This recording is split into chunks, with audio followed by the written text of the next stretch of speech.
Hey folks, welcome back to the Portable Gamer. Welcome back to Farming Simulator 19, and welcome back to Greenwich Valley. Welcome back to a rare, cloudy day in Farming Simulator 19. It's always sunny in this game. Now, I don't know if map makers can adjust a bit to make it cloudy in their maps. I don't know if they have control over the weather yet, but we'll see. It's going on evening. It's 7:30. Whoa, it just really went on evening. Okay, there you have it. Right, so it is evening, and we are in field 42, and we just got all our bales put away. So this was the bale trailer that we had. This is the Broen by 4D Modding. And then this dropped yesterday, at least that's when I saw it. This is the Chieftain Triaxle, also by 4D Modding. This is a great trailer. I use this a lot on West Coast. I really, really like this trailer. And I went ahead and got it. There's a couple reasons why. One reason is I was not going to be able to do a third course on this trailer with our skid steer. I just can't get up that high. None of our tractors have a front loader bracket. None of them will take a front loader. So the only way I could have got up there would be to lease a telehandler or to make two trips. I didn't want to do either, but I had an idea. I had an idea, and my idea was we're going to go ahead and get the Chieftain 3-axle. I know we've got a lot of Irish equipment on a UK map, but whatever. It's the UK. It's you, right? It's everything is you over there, so it's good to go. We're going to get this trailer, and it's going to be for this arable crop farm, and this Broen trailer, which is the same one we were using on Meadow Grove. This is going to make its way over to the dairy farm where we will have much more bale activity, right? Because we'll be feeding animals. So this trailer that holds more will be at home on our dairy farm, and this trailer that holds less will be at home on our arable farm. I think that makes sense. I think it does. Most things make sense in my head. Right. It's autumn.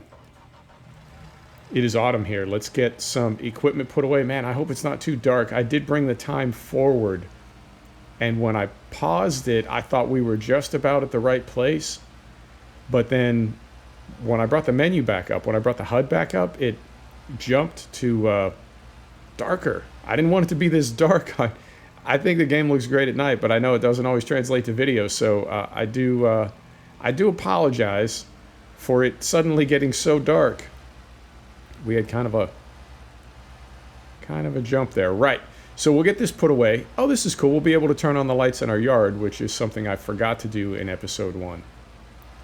So we're going to get some bales sold today. We're going to get some other bales delivered over to, maybe we won't. I was going to deliver some bales to the dairy farm, but it's not a dairy farm yet. We don't own it. We may not own it for quite some time. So let's hold off on that. And, I don't know. We'll figure something out. We always just play it by ear. You know how we do here on the channel. No real plan. That works out better for me, I have found. Just kind of improvise. It's also Monday morning where I am, so you may hear the landscapers outside. Nothing I can do about that. I wish I could, and I would love to have a studio. I would love to have a studio to record in, but not yet. Not yet. Right. We'll get this put away. Now, also, I was going to, field 32, and I guess field 42 now as well would apply. I could start prepping those, getting some fertilizer in them, getting some lime in them, and getting them subsoiled and ready. And I have not, and there's a reason why. It's entirely possible that this is our last episode of FS19 without seasons. Maybe ever. Ever? Yeah, ever.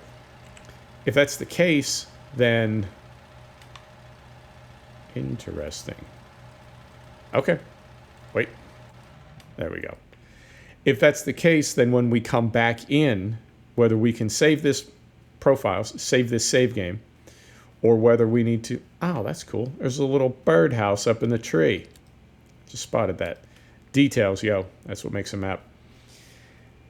So if we can save this save game, great, but the fields will still be taken back to zero, back to spring, essentially. If we cannot save this save game, they're still going back to spring. So either way, I don't think there's any point in prepping these fields because either way we will just have to prep them again anyway. So let's leave them as they are. We're going to sell this barley. We're going to sell those bales, and then maybe we'll take the little 130/90 with the Chieftain trailer. Maybe we'll take that over to the dairy and just explore a little bit. Oh, if you look off in the distance there to the left, way out in the depth of field, out in the haze out there, I believe that is meant to be a little village on the horizon. That is fantastic. I love it. What an awesome little detail. That yeah, it just looks like a little village out there, or perhaps a hamlet. You know what I'm talking about. I love it. Love the details. And I'm actually glad we're getting to record it at night. I didn't want it quite this dark, but I'll take it because this game does look really, really good at night. And I like just the yellow cast on the street lamps here. It looks really, really good. And this is a fantastic map. It's a shame that I didn't get to play all of the mod contest maps as much as I would have wanted to. I mean, I still can. They're not going anywhere, and I've downloaded the ones that I was interested in. But it's still amazing to me that there can be so many different ways to create a map. You're working with the same essential toolbox, but there are so many different ways to make a map and so many different ways to make a world look. I like that. I love creativity. I love seeing the things that people do, seeing the things that they make in their own mind, and then they take the time and figure out somehow how to take what they see in their head and make it real for the rest of us to see as well. That is amazing. I'm a photographer. I used to be a graphic designer and graphic artist, but that was more, I was a button pusher, I've worked in the age of digital graphics, so I was a button pusher. It is a skill set, but it's not the same as being a fine artist. But I did that for quite a while, and I also was a musician when I was a kid, as every American male was. Everybody was in a band. And so I'd like to hope that I've got a bit of a creative streak myself. And I just have so much respect for creative people because I know how hard it is to have something in your head and just want to get it out, get it into some tangible form that you can share with other people. It's a tremendous challenge. It takes a lot of work, and I'm just amazed by these maps. Right. That's me gushing. That's me being a fanboy, but I'm done now. What is going on? I did go ahead and order the John Deere DLC. I'm not really a fan of cotton, I have to say. I sort of categorize cotton as I do sugarcane in this sim. It's, I feel like it never really caught on. And I feel like because so many of the maps are in Western Europe, continental Europe, and the UK, I just feel like there's really not a good place to ever grow cotton. Does that make sense? It's like it just doesn't work. And sugarcane even more so. I know there's some South American farms, and who knows? I don't ever know what Giant's plan is or what their intentions are. I don't know if they were reaching out to Brazilian audience, South American audience. I have no idea. But it seems like, where's my driveway at? There it is. It seems like they were reaching out for a different kind of audience, perhaps, or trying to expand the horizons of their current audience. Who knows? But it just seems like it never really took off. I don't know anybody. I personally don't know any sim farmers that are into sugarcane or cotton. And I tried cotton one time, and the pricing seemed to be broken.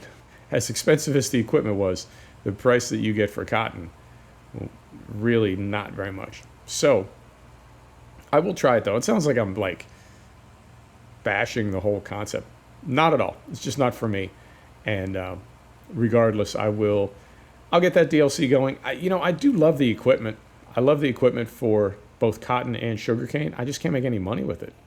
In the same way that I like the equipment for potatoes. and sugar beets. Particularly that Ropa pack. That Ropa pack fascinates me. It looks almost like industrial construction or paving equipment or something. Very cool, very cool. But too slow for me. Them tatties, too slow for me.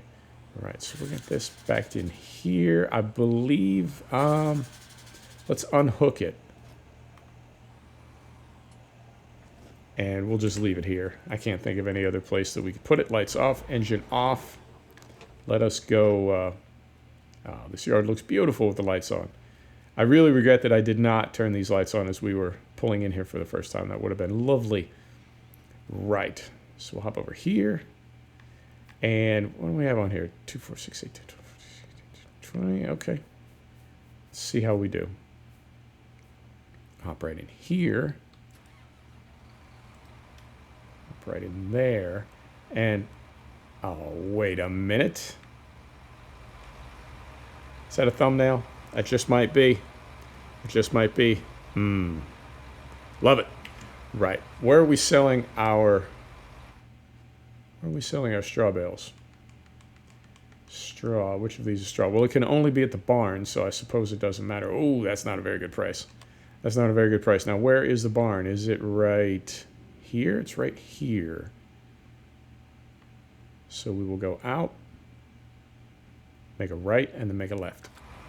Copy that. So, brake is off. We want some beacon lights for this thing. It's a pretty big trailer. Pretty big trailer, and it is dark. Let's do it.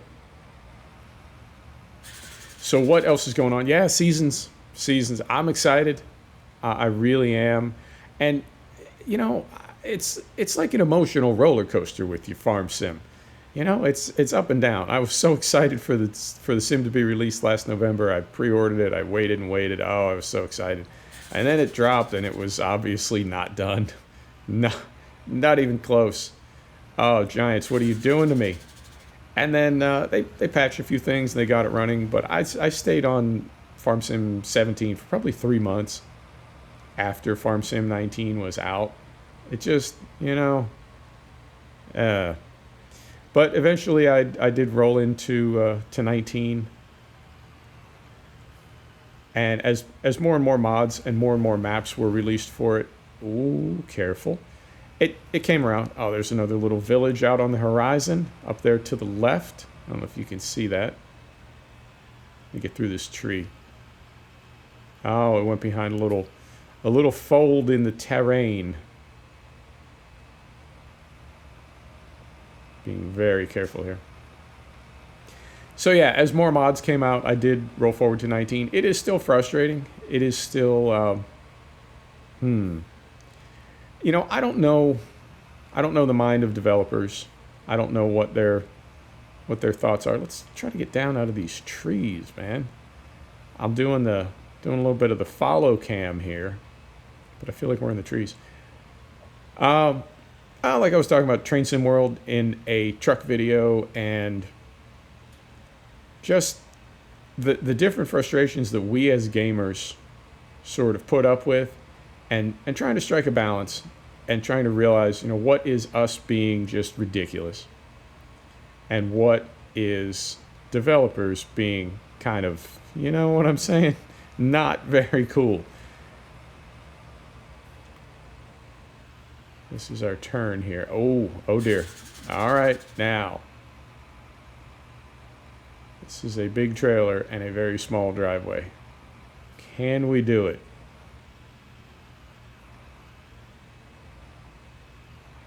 Got it there. Just don't want to scrape. Don't want to scrape. It's going to be close. Oh, made it. But... can we flip this thing 180 degrees and get it backed in there? Oh, dear. I think we're about to have a situation.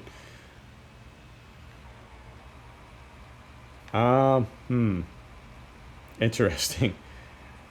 Right. Let's do this first. Let's get some lights on.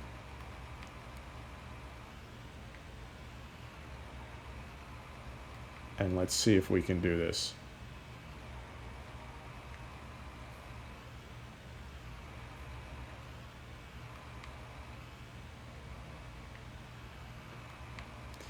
Concentrating. Oh, concentrating. I think we can do this.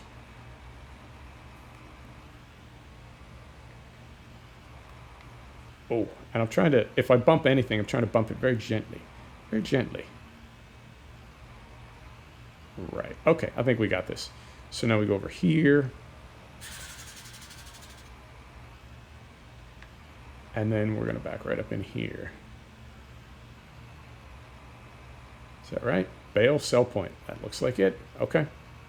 Let's see what we got when we go in here.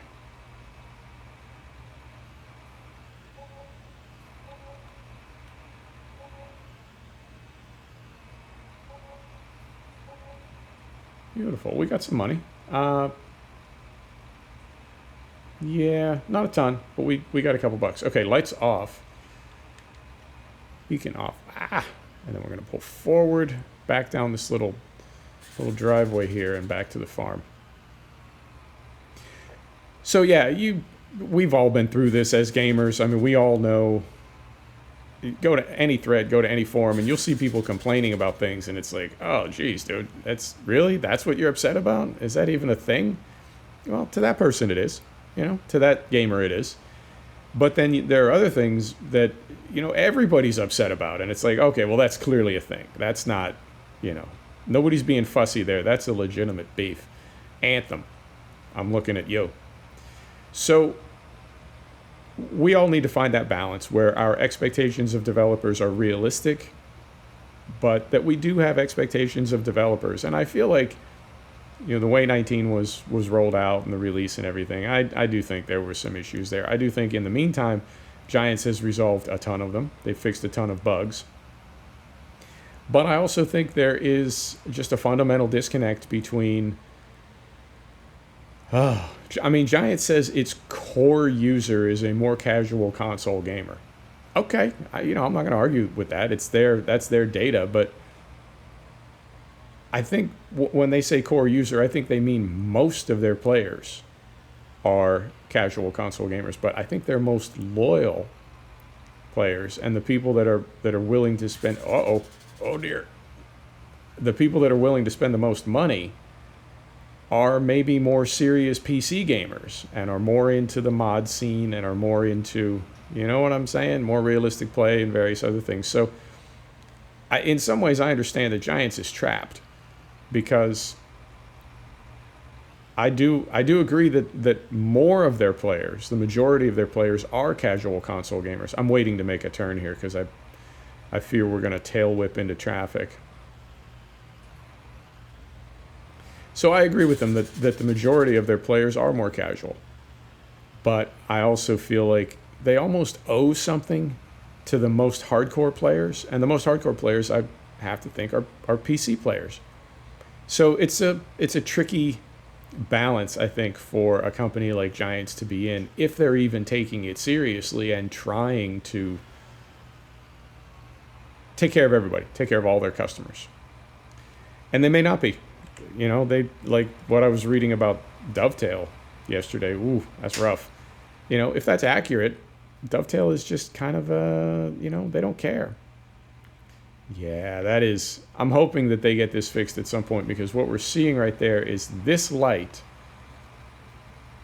coming through this wall. And I'm told that the fix for that, off topic, we are just for a minute. I'm told that the fix for that is so if you were to make this wall solid right here, like this is a light source right now. If you were to make this wall solid, then no light over here, not a problem. However, if you were to make this a light source, or this right here, and then say, make this tractor, I'm not explaining this right. The more cast shadows you make, the more light sources you have to have. And it can get extremely GPU intensive, which is why a lot of sims, a lot of games don't have that kind of tech, because it just absolutely hammers a GPU. But it is it can't be a little rough on the immersion to see some of that stuff. It's, at the moment, it's the limitation of the tech. So, you know, not a big deal. But once it gets fixed, it's one of those things that, you know, once we're used to it now, so it doesn't bother us. But once that goes away and we don't have to see it anymore, we'll never be able to tolerate it again. Right. One more trip, and then we're going to call it. I think we're at about 20 minutes right now. And I fully agree with you. This has been kind of an odd video. I ain't disagreeing. I think because it got a little darker than I wanted it to. Let's do this. Oh, I love this trailer. I do. Now, I don't, off the top of my head, I cannot tell you if the Chieftain trailer that I was using on West Coast was by 4D modding as well. As far as I know, Chieftain is a real brand, and any modder who wants to can, you know what I'm saying? Anybody can make a John Deere 7R. So I can't say for sure that the one that I was using in 17 was 4D, but this one certainly is, and it is fantastic. All their work is so good. It really is. Nothing but impressed by that crew. All right. And there's a lot of detail on this map. There really is. So we'll get these sold, we'll call it, and next episode on Thursday we'll, I don't know. I have no idea what to expect. I'll do a quick John Deere cotton harvest video for you tomorrow. You'll see that on Wednesday. And then as far as Thursday video for Greenwich Valley, we'll just play it by ear. Now, Gaislesberg, the German map. I'm trying to get out of the trees here. There we go. The German map that we did a few days ago, I really did well. People really seemed to like that video. So I'm not opposed to doing a series with that map. I hadn't committed to it. I didn't really expect to. But I have no problem doing that. So if you want a Gaislesberg series, we can do, you know, 2 videos a week. We can bump it up to 3. I don't know.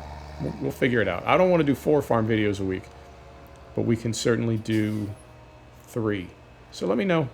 Definitely doing Greenwich. Gaislesberg is optional at this point. All right. So we're going to turn right in here. Much easier with the shorter trailer. And it should be easier to turn it around. Right. Beacon's off. Tail whip.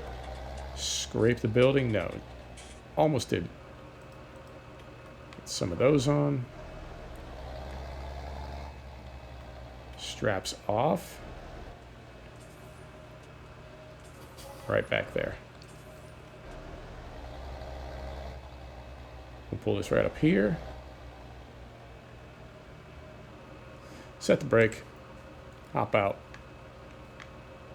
There you go. There you go, folks. Thanks for stopping back to check out the Portable Gamer. Thanks for joining us for another episode of Farming Simulator 19. This is Greenwich Valley. We'll see you next time. Take care now.